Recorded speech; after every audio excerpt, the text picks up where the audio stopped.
Assalamualaikum warahmatullahi wabarakatuh. Dalam pertemuan kali ini kita masih menggunakan sistem pembelajaran jarak jauh dikarenakan kondisional yang saat ini masih di masa pandemi COVID-19. Saya menghimbau kepada kalian untuk selalu jaga kesehatan. Kalau kalian beraktivitas di luar rumah, jangan lupa memakai masker, jaga jarak, dan cuci tangan. Kita mulai pelajarannya saja. Pada hari ini, saya akan memberikan pelajaran teknologi dasar otomotif atau disingkat TDO. Dalam pembelajaran ini kita membahas tentang keselamatan dan kesehatan kerja atau yang disingkat K3. Keselamatan dan kesehatan kerja ini bermanfaat untuk pekerja maupun di tempat kerja tersebut atau perusahaan. Terus untuk keselamatan apa? Untuk keselamatan pekerjanya dan kesehatan para pekerjanya. Kita slide berikutnya. Nah, kita harus memahami tentang lambang ini. Ini adalah lambang K3. Lambang K3 di beberapa lambang ini ada pengertiannya. Arti makna tanda silang atau tanda palang. Ya, tanda silang atau tanda palang ini ya. Tanda palang ini artinya bebas dari kecelakaan dan penyakit akibat kerja atau disebut PAK. PAK itu penyakit akibat kerja. Kemudian arti makna roda gigi. Roda gigi ini ya. Makna arti roda gigi. Ini artinya bekerja dengan kesegaran jasmani dan rohani. Saya ulangi, bekerja dengan kesegaran jasmani dan rohani. Kemudian arti makna warna putih di dalam palangnya ini. Ada warna putih. Itu artinya bersih dan suci. Kemudian berikutnya arti warna hijau. Warna hijau di antara roda gigi dan palang tanda palang ini artinya selamat, sehat dan sejahtera. Kemudian arti makna 11 gigi roda. Gigi rodanya ini ada 11 jumlahnya. Itu maknanya 11 bab Undang-Undang Nomor 1 tahun 1970 tentang keselamatan kerja. Nah, ini penting karena kalian harus tahu, paham tentang lambang di K3. Gitu. Coba slide berikutnya. Pengertian K3. Pengertian K3 dibagi dua antara filosofi dan keilmuan. Filosofinya diambil dari filosofi dari Mangkunegara, suatu pemikiran dan upaya untuk menjamin keutuhan dan kesempurnaan jasmani maupun rohani tenaga kerja khususnya dan manusia pada umumnya, serta hasil karya dan budaya untuk menuju masyarakat adil dan makmur. Keilmuannya, semua ilmu dan penerapannya untuk mencegah terjadinya kecelakaan kerja, penyakit akibat kerja, kebakaran, peledakan, dan pencemaran lingkungan. Nah, kita lihat slide berikutnya. Dasar hukum penerapan K3 di tempat kerja. Undang-Undang Nomor 1 Tahun 1970 tentang keselamatan kerja. Yang pertama, tempat di mana dilakukan pekerjaan bagi suatu usaha. Yang kedua, adanya tenaga kerja yang bekerja di sana. Yang ketiga, adanya bahaya kerja di tempat itu. Nah, undang-undang ini untuk melindungi dari ketiga hal tersebut. Ya, yang pertama itu di mana dilakukan pekerja bagi suatu usaha, adanya tenaga kerja yang bekerja di sana, dan adanya bahaya kerja di tempat itu. Kemudian Permenaker Nomor 5 Tahun 1996 tentang Sistem Manajemen K3. Setiap perusahaan yang memperkerjakan 100 tenaga kerja atau lebih dan atau yang mengandung potensi bahaya yang ditimbulkan oleh karakteristik proses atau bahan produksi yang dapat mengakibatkan kecelakaan kerja seperti ledakan, kebakaran, pencemaran lingkungan, dan penyakit akibat kerja. Kemudian di Permenaker Nomor 4 Tahun 1987 tentang Panitia Pembina Keselamatan dan Kesehatan Kerja atau disingkat dengan P2K3. 1. Tempat kerja di mana pengusaha atau pengurus memperkerjakan 100 orang atau lebih. Yang kedua, tempat kerja di mana pengusaha memperkerjakan kurang dari 100 orang tetapi menggunakan bahan, proses, dan instalasi yang memiliki resiko besar akan terjadinya peledakan, kebakaran, keracunan, dan pencemaran radioaktif. Nah, di slide berikutnya, di undang-undang berdasarkan Undang-Undang Nomor 1 Tahun 1970 tentang keselamatan kerja, ini 1. Melindungi dan menjamin keselamatan setiap tenaga kerja dan orang lain di tempat kerja. Yang kedua, menjamin setiap sumber produksi dapat digunakan secara aman dan efisien. Meningkatkan kesejahteraan dan produktivitas. Inilah tujuan K3. Ada 3 hal ini. Ini adalah tujuan K3. Saya ulangi lagi. Yang pertama, melindungi dan menjamin keselamatan setiap tenaga kerja dan orang lain di tempat kerja. Yang kedua, menjamin setiap sumber produksi dapat digunakan secara aman dan efisien. Yang ketiga, meningkatkan kesejahteraan dan produktivitas nasional. Di slide berikutnya, insiden K3. Pengertian: kejadian yang berkaitan dengan pekerjaan di mana cedera, penyakit akibat kerja, ataupun kefatalan, dalam hal ini kematian, dapat terjadi, termasuk insiden ialah keadaan darurat. Kecelakaan kerja, insiden yang menyebabkan cedera, penyakit akibat kerja atau PAK, ataupun kefatalan atau kematian. Near miss atau disebut hampir celaka, insiden yang tidak menyebabkan cedera, penyakit akibat kerja, ataupun kefatalan atau kematian. Di slide berikutnya, nah ini adalah piramida kecelakaan kerja. Yang pertama ini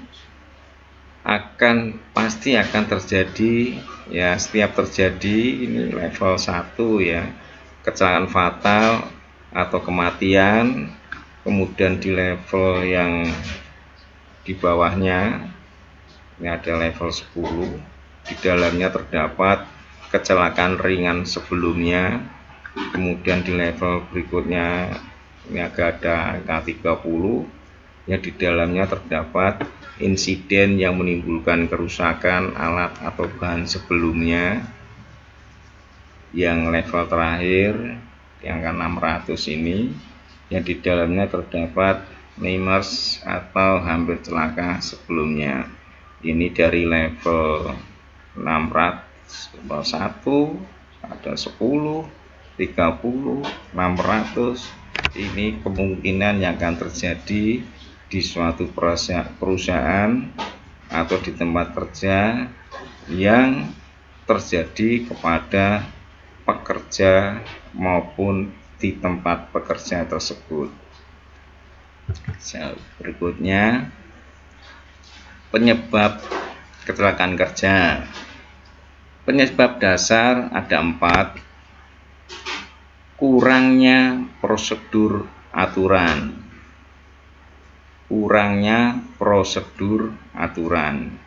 Yang kedua, kurangnya sarana. Yang ketiga, kurangnya kesadaran, kurangnya kepatuhan.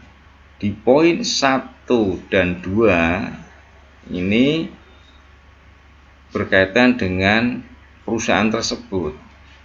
Di perusahaan tersebut kurang ada prosedur aturan untuk tenaga kerja dan kurangnya sarana prasarana ya untuk mendukung kalau terjadi kecelakaan kerja atau meminimalisir terjadinya kecelakaan kerja. Yang 3, 4 ini faktor di manusianya, di pekerjanya tersebut, karena pekerjanya kurangnya kesadarannya, katakanlah ceroboh gitu. Kemudian kurangnya kepatuhan, tidak patuh dengan aturan-aturan yang ditetapkan K3 yang ada di perusahaan tersebut. Itu bisa penyebab dasar terjadinya kecelakaan kerja. Kemudian penyebab yang lain penyebab tidak langsung itu faktor pekerjaan dan faktor pribadi. Kemudian di tanda panah berikutnya di warna kuning, penyebab langsung yang pertama tindakan tidak aman, yang kedua kondisi tidak aman. Di tanda panah yang keempat ini ada warna merah, kecelakaan kerja bisa disebabkan 1, kontak dengan bahaya, yang kedua kegagalan fungsi. Kontak dengan bahaya itu di tempat kerjanya memang sangat menimbulkan bahaya kepada si pekerjanya. Contoh, mengelas di dalam air itu kan banyak kontak bahaya di situ. Itu salah satu contoh. Kemudian kegagalan fungsi ini di peralatannya. Kalau peralatan nggak fungsi, kalau ngelas di dalam air itu bisa berakibat fatal. Misal kegagalan fungsi di oksigennya, dan nanti yang ngelas nggak bisa bernafas, akhirnya berbahaya untuk si pekerjanya. Atau di alatnya juga yang lain. Kemudian yang tanda panah berikutnya warna ungu ini kerugiannya. Kerugian penyebab kecelakaan kerja itu kerugiannya di faktor manusia Di manusia ini bisa cedera, keracunan, cacat, kematian maupun PHK. Kemudian yang kedua, kerugian yang berikutnya, mesin maupun alat, kerusakan mesin alat yang digunakan dalam bekerja itu. Kemudian yang ketiga, yang kerugian penyebab kecelakaan kerja yaitu bisa material atau bahan tercemar, rusak, produk gagal. Kalau produk gagal akan rugi di perusahaannya itu. Produknya gagal, rusak semua akibat kecerobohan pekerja maupun alat yang nggak berfungsi. Kemudian yang keempat, lingkungan dapat tercemar, rusak bisa mengakibat bencana alam kalau dalam kurun waktu yang lama. Itulah penyebab kecelakaan kerja. Berikutnya Nah, berikutnya ini kerugian kecelakaan kerja diilustrasikan, diperumpamakan, diibaratkan seperti teori gunung es. Ini. Seperti teori gunung es. Ini coba kita pahami teori gunung es tersebut ya. Ini yang ada RP1 ini yang nampak.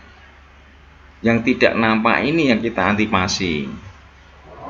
Itu ya, yang kita antipasi. Yang nampak hanya 1 juta. Misalkan kerugian 1 juta. Yang tidak nampak ini bisa 50 sampai 50 juta. Ini karena biaya kerusakan aset yang tidak diasuransikan. Kemudian 5 sampai 3 juta biaya lain-lain yang tidak diasuransikan. Yang diasuransikan hanya 1 juta. Ya harusnya diasuransikan semua.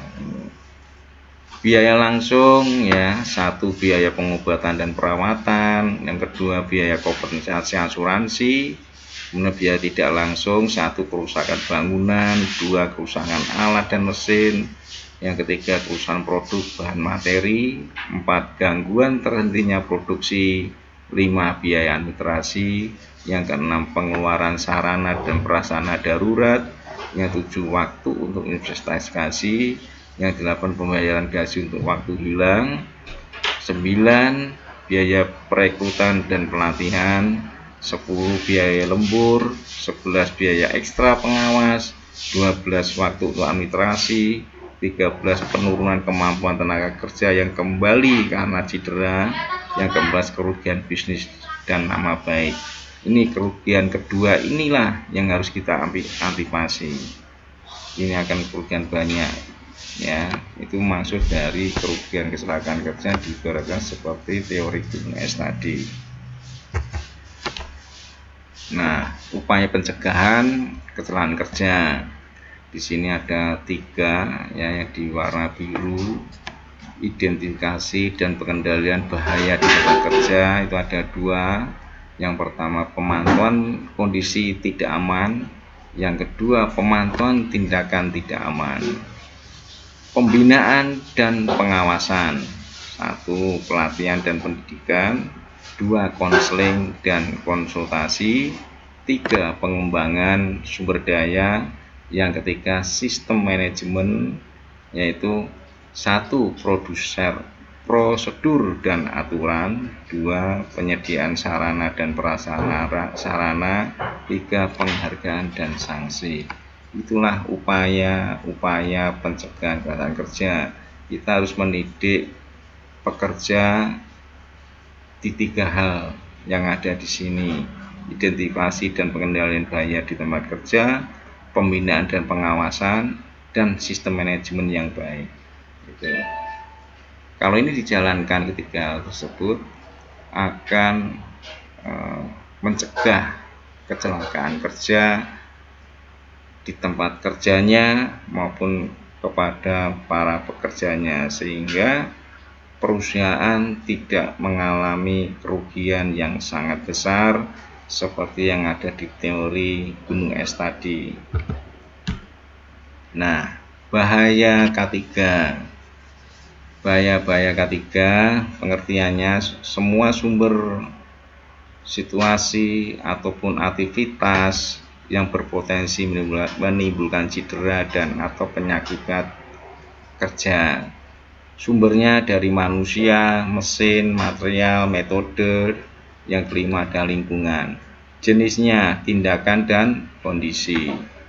Kemudian faktor lain, yaitu faktor biologi, jadi karena bakteri, virus, jamur, tanaman, dan binatang. Faktor kimia, bahan material cairan, gas uap, debu beracun, reaktif, radioaktif, mudah meledak atau terbakar, iritan, dan korosif. Kemudian faktor berikutnya ketiga, fisik atau mekanik, ketinggian, konstruksi alat mesin, kendaraan, alat berat, ruang terbatas, tekanan, bisingan, suhu, cahaya, listrik, getaran, ataupun radiasi.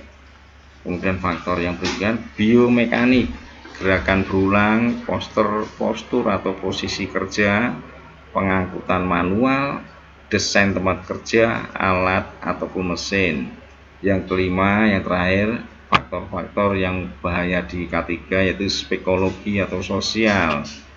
Pekerjaannya mengalami stres, kekerasan, pelecehan, pengucilan lingkungan, dan emosi negatif. Nah, itu tadi sekelumit ya pembelajaran pada hari ini tentang K3. Dan nanti kalian merangkum seperti biasanya, ditulis di kertas, cukup 1 lembar, nanti dipotret, dikirim di classroom ya. Nanti juga saya kirim PowerPoint-nya untuk bahan ajar kalian, karena di minggu berikutnya ada soal yang harus kalian kerjakan. Soal itu bisa berupa esai maupun pilihan ganda di minggu berikutnya. Maka di bawah video saya nanti saya kirimi juga materinya. Dan materi itu kalian lanjutkan untuk kalian pelajari. Nanti soal-soal itu diambil dari materi-materi dari PowerPoint pelajaran K3. Demikian pelajaran hari ini. Saya himbau kalian tetap sabar. Di masa pandemi ini kita belum bisa ketemu di sekolahan, sementara ini kita lewat tatap mukanya yang lewat daring seperti ini ya. Tetap semangat belajar, tetap sungguh-sungguh dalam mengikuti pembelajaran daring ini. Itu konsentrasi, jaga kesehatan itu perlu. Itu anjuran dari saya. Akhir kata, wassalamualaikum warahmatullahi wabarakatuh.